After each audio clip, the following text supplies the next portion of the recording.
Hello everybody, welcome back to the channel, and in today's video I'm going to be doing a follow-up from yesterday's video about Hakuouki relationship red flags, but this time it's going to be about Hijikata.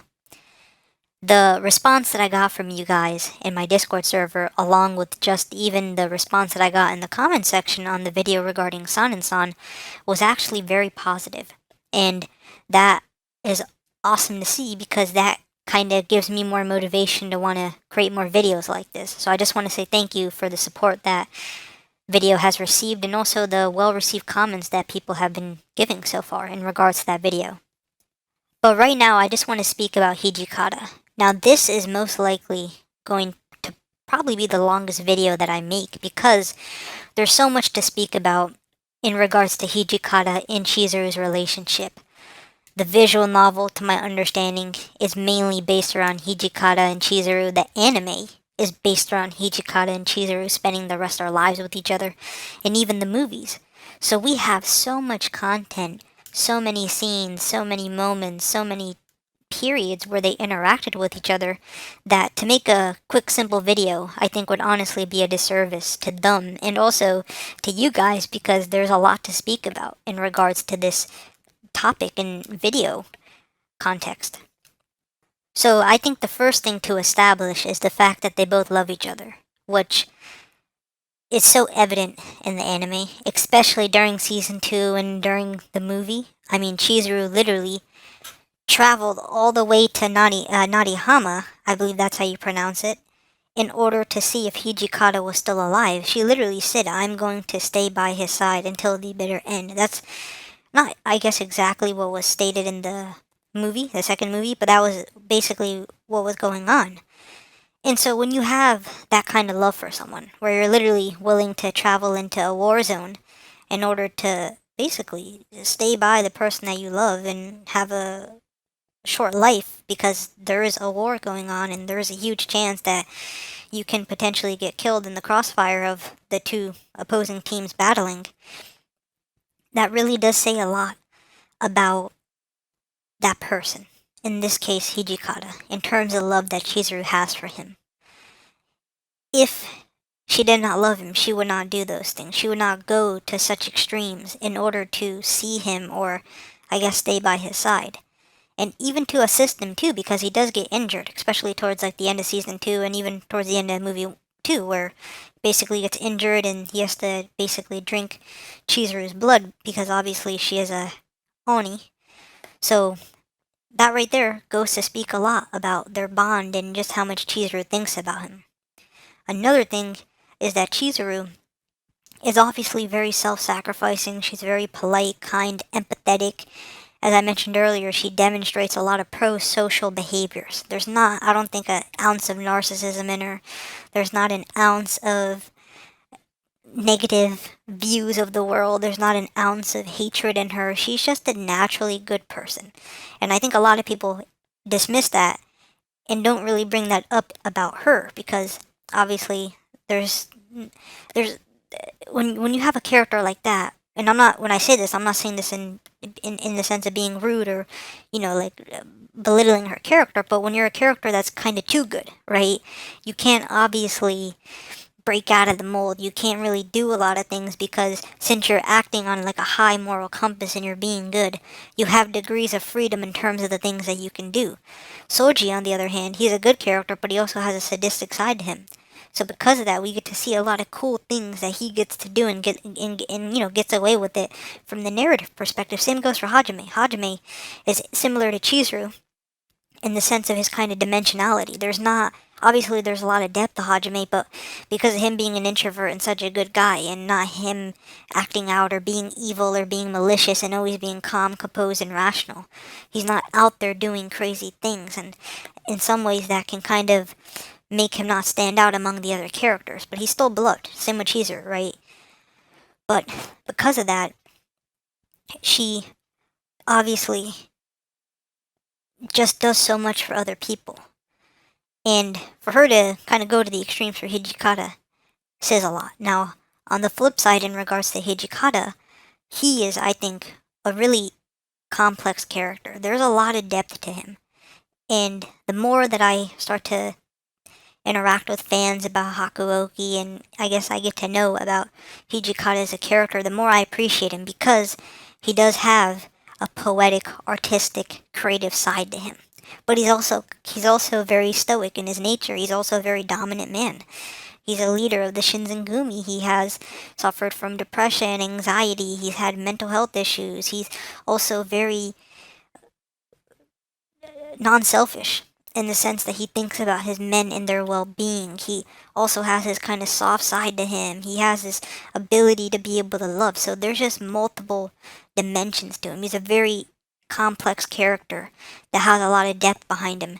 And I think really you have to kind of immerse yourself into Hakuouki to truly realize the depth that he has. And it's very easy, I think, to kind of just look at him as this, stoic, tough man with a large sword and, a beautiful man who basically just has a temper problem. Obviously, that's the kind of, that's the, I guess, first impression that people would get about him, rather, if they were to see the movie or the anime. But if you stick around long enough, you'll realize that there's more to him than that. And I think that's what makes him such an interesting character to observe, and also maybe why Chizuru fell for him. Besides the fact that he's the main character and he's the leader of the Shinzengumi over the long term after Kondo's passing, there is that kind of allure behind him, in which in many ways could kind of make Chizuru infatuated with him. Now, to speak about Hijikata, because of this multi-dimensional personality that he has, there's a lot of ways this relationship could go. One, and this is evident in the anime and in the movies, and potentially in the visual novels. I haven't gotten to the part where I'm fully down his route where we get to see him and Chizuru, I guess, do more romantic things. That hasn't unfolded yet, but he does have that temper. And that temper of his can backfire because whereas Chizuru's kind, polite, and rarely raises her voice, Hijikata, on the other hand, has to raise his voice. In fact, it's almost difficult for him not to raise his voice in a certain type of situation. So, the main thing that kind of emerges in my mind, what could be the issue for them in terms of a relationship red flag, is that Chizuru is putting all this energy, attention, affection into the relationship, and maybe Hijikata not as much. But when rubber meets the road, in the sense that conflicts start to happen, little hiccups start to emerge, little hurdles appear in their, on their path to happiness and I guess living happily ever after, that's when the arguments start to happen, and that's when Chizuru, obviously because of her self-sacrificing nature and her timid nature, she's not going to vocalize what she wants to say. Hijikata, on the other hand, will be blunt and direct, and he'll probably lash out quite a bit on Chizuru, and that might hurt her feelings, and she honestly might hold a lot of bitterness and resentment towards Hijikata because of the fact that she's not vocalizing her frustrations towards him, and in many ways he may not even care as much. I'm not saying that he doesn't care about her, but if you're someone who's kind of, naturally aggressive, you might have a little bit more of a lack of empathy. I'm not saying he's a narcissist, because he isn't, but there is that side to him, right? Also, the other thing is that Chizuru's mental health is a lot better than Hijikata's mental health. And I know that might sound crazy, but Chizuru's worries in the anime and in the manga and in the story are justifiable. Oh, is Son and Son going to do something weird to me? That's a justifiable anxiety to have. Oh, what's going to happen to my father? What's going to happen to Soji? What's going to happen to my friends, right? These are all justifiable things to be anxious over, things to have fear over, things to be nervous over. If I was her, I'd feel that way as well.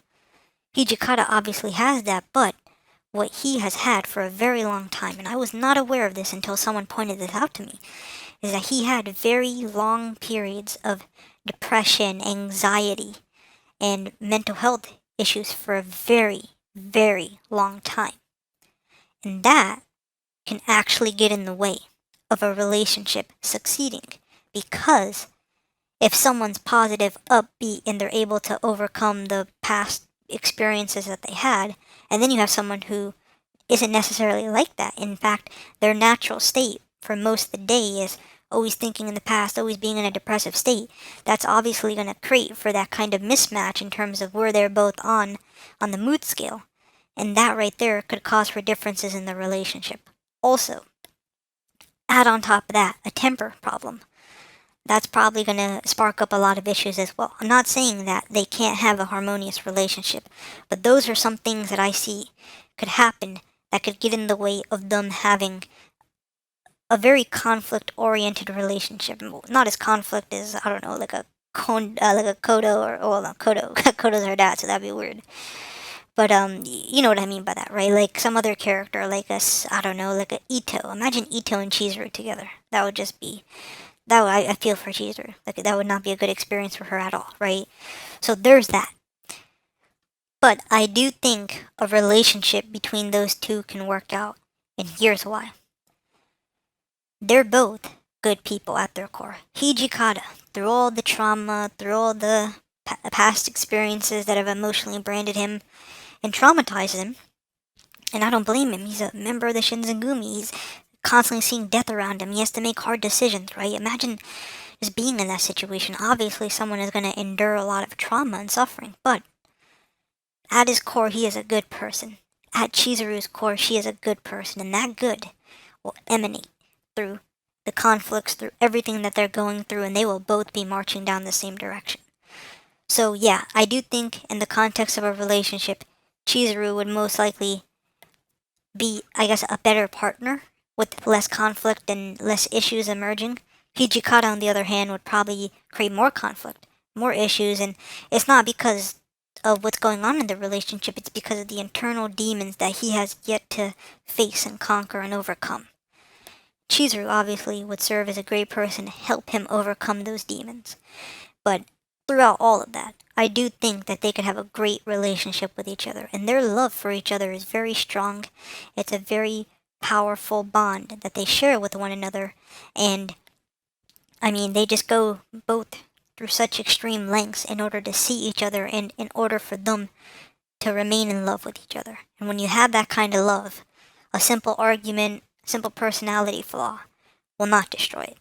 So personally, I think Hijikata would probably demonstrate more red flags than green flags. Chizuru would obviously demonstrate far more green flags than red flags. But their relationship would be a good, maybe not so harmonious one, but I do believe and I do see them lasting happily ever after. That's what I think. Now, I would love to know what your guys' thoughts are down below in the comments section, and feel free to subscribe to the channel, leave a like on this video if you enjoyed it, and if there's any other type of video that you guys want to see, please leave that down below in the comments section. And also, if you're interested in discussing more about these things, check out the Discord server down below in the description. It's basically a server that's designed for Hakuouki fans so that we can speak with one another in real time without obviously having to go on a YouTube type of interface and, wait until we get a notification. It happens instantly, and you can discuss about things that may have been on your mind for a very long time. So that's all that I wanted to say. Thank you guys for watching, and have a great day.